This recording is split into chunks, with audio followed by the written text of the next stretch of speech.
कधी तुम्ही असं जाणवलंय का की लोक तुम्हाला सतत काहीतरी विचारतात आणि तुम्ही हो म्हणत राहता, तेव्हा तुमच्या स्वतःसाठी वेळच उरत नाही का? कारण आपल्याला नाही म्हणायला शिकवलंच नाही. आपल्याला शिकवलं गेलं विनम्र बना, सर्वांना मदत करा, सगळं सहन करा.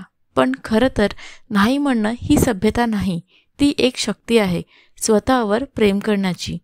वेलकम टू मन्युक ऑडिओ सिटी. आज आपण बोलणार आहोत नाही म्हणण्याच्या ताकदीविषयी, ज्यामुळे तुम्ही तुमचं आयुष्य, तुमचा वेळ आणि तुमचं मन पुन्हा स्वतःच्या ताब्यात आणू शकता. नाही म्हणण्याची भीती का वाटते आपल्याला? कारण जर मी नाही म्हणलो तर समोरचा रागवेल का? माझं नातं बिघडेल का? ते मला स्वार्थी म्हणतील का? पण मित्रांनो, नाही म्हणणं म्हणजे दुसऱ्याला नाही म्हणणं नाही, ते आहे स्वतःला हो म्हणणं. त्याची गरज का? कारण तुमचं वेळ, मन आणि आयुष्य तुमचं असायला हवं की नाही? जर तुम्ही प्रत्येक वेळी दुसऱ्यांचं म्हणणं ऐकत असाल तर तुमचं स्वतःचं म्हणणं ऐकणार कोण? बाउंड्रीज म्हणजे काय? तर ही वेळ माझी आहे, हे काम मी सध्या करू शकत नाही, माझी कॅपॅसिटी इथपर्यंतच आहे, ही सीमारेषा ओळखणं म्हणजे स्वतःच्या अस्तित्वाचं भान असणं आहे. नाही म्हणणं का गरजेचं? माफ करा, मी सध्या हे करू शकत नाही, मी यावर विचार करून उत्तर देईल.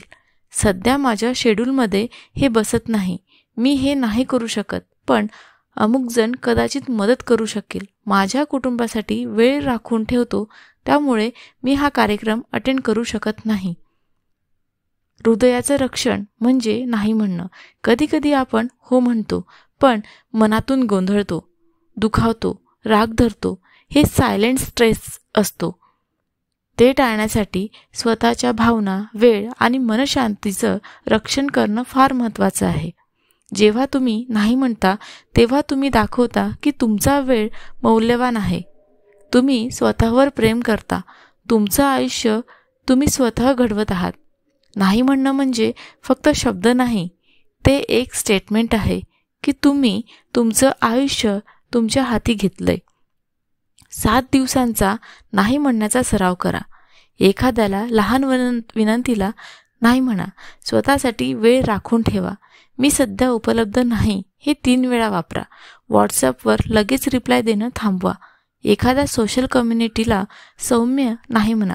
गिल्ट न ठेवता स्वतःची प्रायोरिटी ठरवा. अनुभव लिहा आणि स्वतःशी बोला.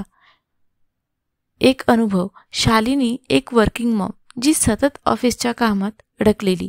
एक दिवस तिनं ठरवलं, 6 नंतर मी फक्त माझ्या मुलांसाठी असणार. तिचं आयुष्य बदललं. राहुल, फ्रीलान्सिंग डिझायनर, जो बर्न आउट झाला, त्याने ठरवलं महिन्याला 3 प्रोजेक्ट्स घ्यायचे. त्यामुळे नाही म्हणण्याचे त्यांना उपयोग कळले. तुमचं आयुष्य दुसऱ्यांसाठी जगत राहणार का, की आजपासून स्वतःसाठी उभं राहणार? नाही म्हणणार, कारण ती आहे हो ची सुरुवात स्वतःसाठी.